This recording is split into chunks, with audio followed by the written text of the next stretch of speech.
Everyone. তো happy new year প্রথমে। আর এটা হলো আমার কালকে অর্থাৎ নিউ ইয়ারে একটা ব্লগ। আর এবছর নিউ ইয়ারটা আমেদাবাদে, তো আমরা পৌঁছে গেছিলাম ওর বন্ধুদের বাড়ি।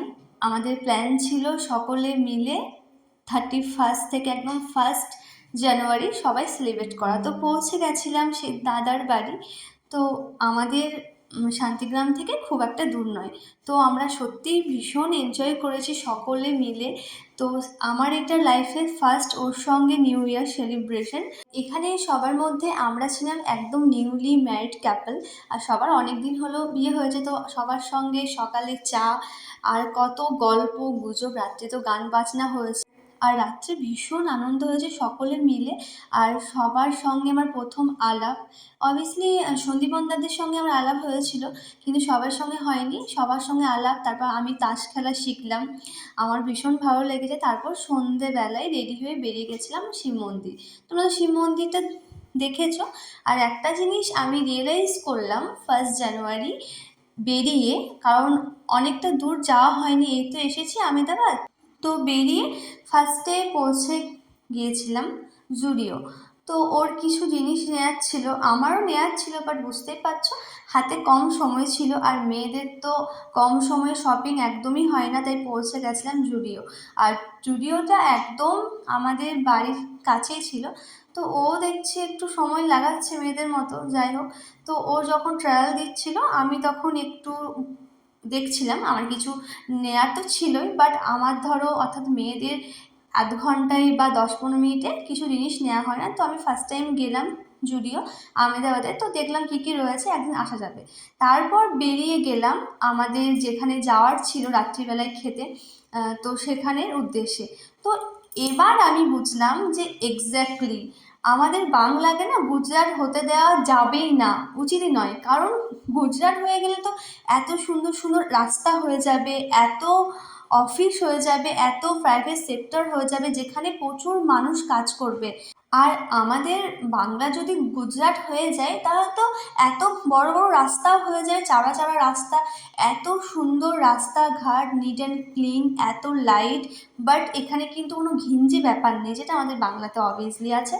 তো আরও বলি, এখানে কিন্তু অনেক অফিস, অনেক মানে মানুষের কাজ করার একটা কর্মস্থল রয়েছে। আর মেনলি কি বলো তো, এখানে কোনো ঝামেলা নেই, শান্তি আর শান্তি। আর আমাদের বাংলাতে এত শান্তি হলে হয় বলো? একদমই নয়। তাই আমার এটাই রিয়েলাইজ হয়েছে যে না, বাংলাকে গুজরাট হতে দিলে তো মানুষের অভাব দূর হয়ে যাবে, মানুষ আর বেকার থাকবে না। সিরিয়াসলি আহমেদাবাদ ভীষণই সুন্দর জায়গা, এত সুন্দর রাস্তাঘাট, মানে সিরিয়াসলি এখানে আমি এসে কোনো দিন 10 মিনিট বা 5 মিনিট বা 2 মিনিট ট্রাফিকে ফাঁসিনি। কারণ এখানে রাস্তাগুলো এতটা চওড়া, প্লাস প্রচুর রাস্তা, যাই হোক সেটা বলছি না, বাট রিয়েলি ভীষণই সুন্দর। আমি এখানে এসে 3-4 দিন হয়তো বাজারে বেরিয়েছি, বাট কোনো দিন আমি ভিড়ভাট্টাও আমার পড়েনি, ট্রাফিক চোখে পড়েনি। আর দেখো কত সেক্টর রয়েছে যেখানে প্রচুর প্রচুর মানুষ কাজ করে। তবে রাস্তার দু সাইডে প্রচুর মন্দির রয়েছে, আমাদের ওই মন্দিরগুলো যাওয়া হয়নি। ভেবেছি সানডে আমরা মন্দিরগুলো যাব, ভীষণ সুন্দর সুন্দর মন্দির রয়েছে। এছাড়া সত্যি বলতে যে রাস্তাঘাট, মানুষ, মানে কোনো রকম কোনো ক্যাওয়াস নেই, কোনো রকম ঝুট ঝামেলা এখনো শুনলাম না। আজকে যে নিউ ইয়ার কোথাও বক্স বাজছে, চিৎকার, না আমার তো সেটা আমি বুঝতে পারলাম না।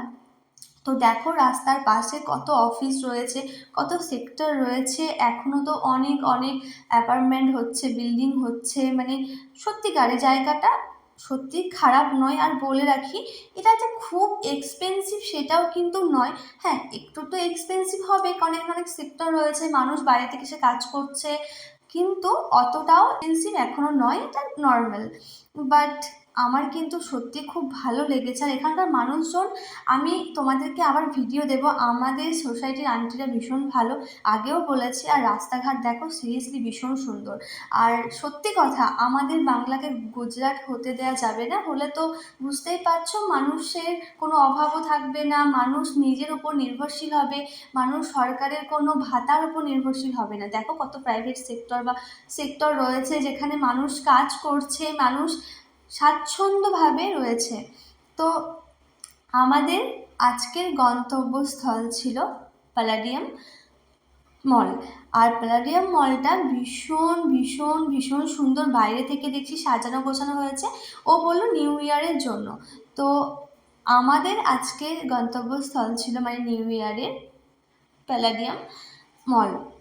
তো চলো ভেতরে যাওয়া যাক, দেখি মলটা কেমন। আর এত বড় মল, সত্যি কথা বলতে অনেস্টলি আমার লাইফে ফার্স্ট, কারণ আমার বিয়ের আগে খুব একটা বাইরে যাওয়া হতো না, গেলে হয়তো সিউড়ি, সাঁইথিয়া, বোলপুর, এর থেকে বেশি আমাকে বাড়িতে একা ছাড়তোও না।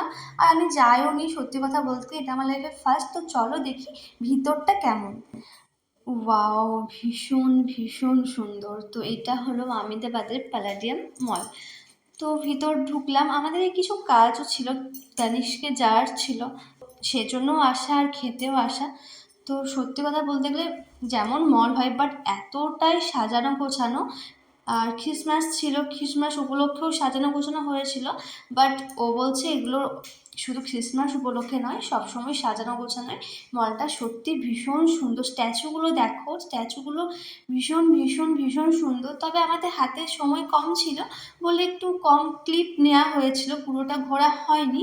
তবে আমাদেরকে আবার শনিবার রবিবার করে একদিন আসতে হবে, তখন আবার পুরোটা ভিডিও করে শেয়ার করব। বাট সিরিয়াসলি ভীষণই সুন্দর প্যালাডিয়াম মলটা। তো অনেকটা লেটও হয়ে গেছিলো, তো আমাদেরকে এবার কিছু খেতে হবে। তো খেয়ে নিলাম, তারপর রওনা দিলাম বাড়ির উদ্দেশ্যে। অনেকটা রাত্রি হয়ে গেছিলো। তো রাত্রে একটু ঠান্ডা লাগছিল আসার সময়, কারণ হাইওয়ে ধরে আসছিলাম, হাওয়া দিচ্ছিল, কিন্তু অতটাও ঠান্ডা নেই এখানে। সবাই ভালো থেকো, আর নতুন বছর সবার খুব ভালো কাটুক।